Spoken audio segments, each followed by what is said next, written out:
Hi everyone, Jessica here, your Facebook advertising expert. If you're a regular Facebook advertiser, you may have noticed over the last month or so that the results you were getting a few months ago have dropped and the price to run those same ads have increased. The last quarter of the year is typically the most expensive time to run ads on Facebook, and this is simply because more and more businesses are wanting to take advantage of the gift giving season. You see, when you click the boost button or publish sponsored ads via Ads Manager, your ads go into an auction process. Facebook advertising prices increase because more advertisers are wanting to show their ads to your target audience.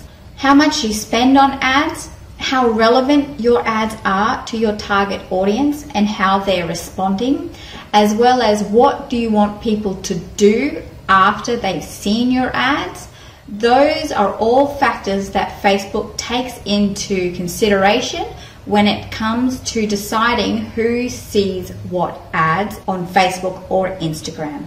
If you're considering running ads during this silly season, download my free cheat sheet. It shows a few strategies that you could test out that will help you remain competitive during this silly season. Until next week, everyone.